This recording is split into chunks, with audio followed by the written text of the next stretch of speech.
Aujourd'hui, on apprend ensemble à coudre une ceinture élastiquée directement intégrée au pantalon avec un lacet de resserrage. Pour cette technique, vous n'avez pas besoin d'avoir de pièces ceinture en tissu, c'est directement intégré sur le haut du pantalon. Et vous allez voir, cette technique est assez facile à réaliser et je vous montre ça tout de suite. La première étape est de réaliser deux boutonnières de 1 cm pour faire passer votre lacet. Ensuite, vous allez venir surfiler tout le haut de votre pantalon. Une fois surfilé, on pense à mettre le pantalon à l'envers pour les prochaines étapes. Et maintenant, vous allez venir replier une première fois sur 1 cm tout le tour de votre pantalon. Attention à bien vérifier que c'est 1 cm de partout. Et vous prenez votre fer et vous allez venir marquer ce pli sur tout le tour de votre pantalon. Une fois que tout votre tour de taille est replié sur 1 cm, vous allez venir replier de nouveau, mais cette fois-ci sur 3,5 cm.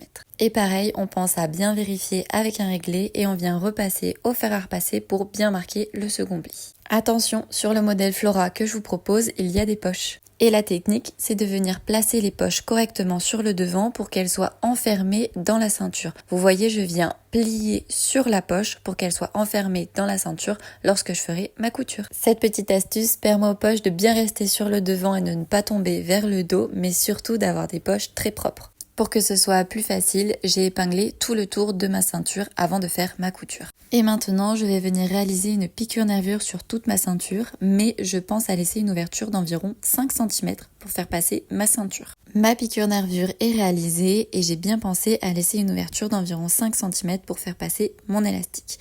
Maintenant, je viens couper mon élastique en fonction de mon tour de taille et je vais venir l'insérer dans ma ceinture. La petite technique, c'est de se munir d'une épingle à nourrice comme vous voyez sur la vidéo et de venir glisser cette épingle à nourrice dans la ceinture. Attention à bien garder l'autre extrémité avec soi et qu'elle ne glisse pas dans la ceinture avec tout le reste. Maintenant, je sors du coup la première extrémité de l'autre côté et je vais venir assembler mes deux extrémités ensemble. Pour ça, c'est tout simple, je les superpose et je viens réaliser deux piqûres en point zigzag pour être sûr que ça tienne bien. Une fois cette couture faite, je viens glisser l'élastique dans la ceinture et je viens ensuite refermer le trou que j'ai laissé avec une piqûre nervure. Allez, la ceinture élastiquée est bientôt terminée. Maintenant, je viens ouvrir mes deux boutonnières que j'ai réalisées au tout début pour faire passer mon lacet.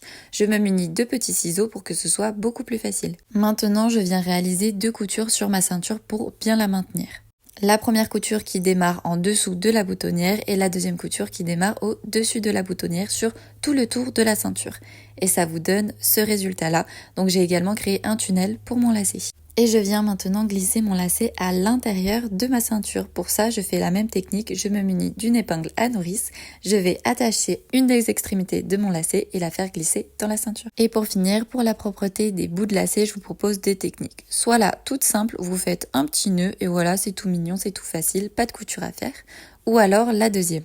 Vous allez venir replier votre extrémité sur 1 cm deux fois et vous allez venir faire une piqûre nervure sur le bord ou alors une petite piqûre à la main pour que ça tienne super bien. Et voilà, votre ceinture élastiquée avec lacet est terminée. Si jamais vous avez craqué sur ce patron, c'est le pantalon Flora que vous pouvez retrouver sur mon site. En tout cas, j'espère que ce tuto vous aura plu. N'hésitez pas à me le dire dans les commentaires et abonnez-vous pour plus de tutos couture.